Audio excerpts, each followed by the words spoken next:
Welcome to this explainer. Okay, so have you ever watched a true crime documentary or maybe read an intense investigative news piece and thought to yourself, you know what, I bet I could just look up those court records online in like 5 seconds? Well, it's a super common assumption, right? I mean, we live in an age where literally everything is supposedly right at our fingertips, but today, we're going to shatter that illusion. We're about to see exactly why finding a court record is rarely as easy as a quick internet search. To figure out why it's so tough, we have to look at the incredibly complex dual sovereignty framework of the U.S. legal system. Basically, we have federal courts and state courts operating completely side by side. So, to uncover the hidden complexities of U.S. court records, you really need to understand both the underlying technology and the specific methodologies required to actually get your hands on them successfully. Here's our roadmap for the explainer. First, we'll navigate the legal data labyrinth. Then, we hit the federal paywall known as PACER, followed by the incredibly fragmented state court patchwork. After that, we'll avoid the online on-site equivalency trap, arm ourselves with the modern research arsenal, and finally, break down court records versus background checks. Let's jump right into Section 1, the legal data labyrinth, illusion versus reality. It's time we completely separate the grand illusion of the open court principle from the gritty reality of how that access is actually delivered. There is an absolute night-and-day contrast between these two worlds of legal data. On the federal side, you've got this beautifully unified centralized infrastructure. It connects over 1 billion documents across district, bankruptcy, and appellate courts using systems like PACER and CM/ECF. But then you look at the state side, and it is the Wild West. It's a completely heterogeneous, fragmented environment. Every state judiciary is governed by its own local statutes, vastly different tech budgets, and totally distinct transparency rules.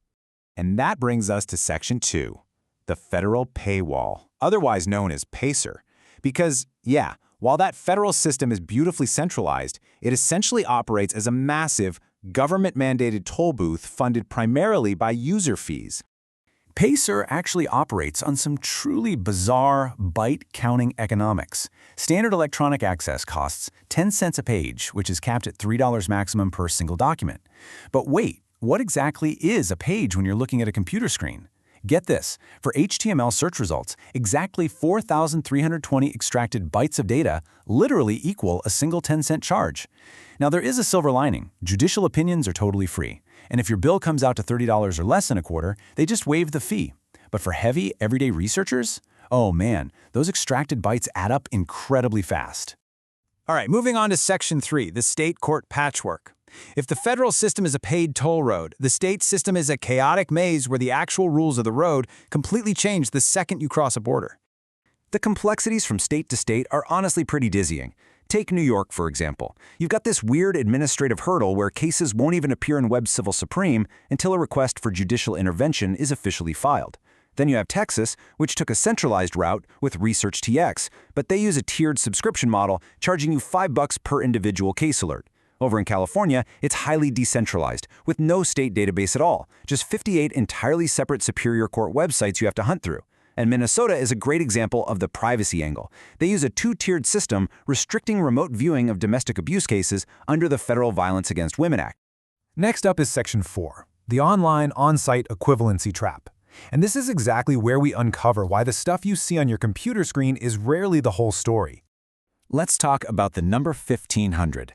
Out of the 3,142 counties across the entire United States, only about 1,500 actually offer online court records that are fully equivalent to what you'd see on the public terminals physically located inside the actual courthouse. In fact, data from BRB Publications highlights this massive gap in online on-site court record equivalency. They found that roughly a third of online primary court sites simply do not match what you would find if you physically walked through the front doors of that jurisdiction's courthouse. So if you're sitting at home on your laptop thinking your online search was perfectly exhaustive, there's a very good chance you're looking at a totally incomplete picture. So why exactly does this equivalency gap exist? Well, first, there's lag time. An online portal might actually be delayed by anywhere from 24 hours to a full week, whereas that physical courthouse terminal updates in real time. Second, you've got identifier redaction. Online portals often hide full dates of birth, which makes it practically impossible to confidently match someone with a common name. And lastly, document scope. Online systems frequently only show dockets, which are basically just indexes, completely omitting the actual case file images that are absolutely available in person. Missing those identifiers and dealing with time delays can severely compromise high-stakes due diligence if you're strictly relying on online searches. Let's transition into Section 5, the modern research arsenal. We're going to look at how modern tools and professional search tactics can actually help you cut through all this noise. To combat all these weird database gaps, professional investigators use specific wildcard symbols to catch vital information that might be hiding behind spelling variations or incomplete data. For example, instead of searching Thompson and just praying the clerk spelled it exactly like that, you'd use an asterisk wildcard. That catches Thompson, Thompson, or even Tompkins. A question mark wildcard acts as a single-character stand-in, which is absolutely perfect for a query like BR?AN to pull up Brian with an I or Brian with a Y. You can even use a date of birth wildcard to search partial birth dates, like pulling up all birth dates in May 1985 if that's all the system will actually let you search. Now, while wildcards are great for handling those spelling gaps, some state databases rely on a technology called Soundex. This is a phonetic indexing technology used by certain court portals to group names together that sound alike, even if they have completely different spellings. Think Smith and Smith. It's a really powerful tool, but investigators have to be incredibly careful with it. Why? Because it's primarily calibrated for English pronunciation. That means it can produce incredibly misleading results, or honestly, entirely miss non-English cultural naming variations. So, with all that in mind, how do the actual software tools stack up against each other? Because Pacer charges those fees and state systems are so insanely fragmented, a whole massive industry of intermediaries has popped up. On the democratized free access side, you've got nonprofits like Justia and the Free Law Project, which runs this awesome extension called Court Listener Recap to literally crowdsource Pacer documents. But on the other side of the ring, you have the premium AI platforms. We're talking tools like Westlaw's Generative AI, Lexis Plus Protégé, and Calidus AI. These are built specifically to quickly surface complex legal summaries and track down overruled precedents in mere seconds. And finally, Section 6, court records versus background checks.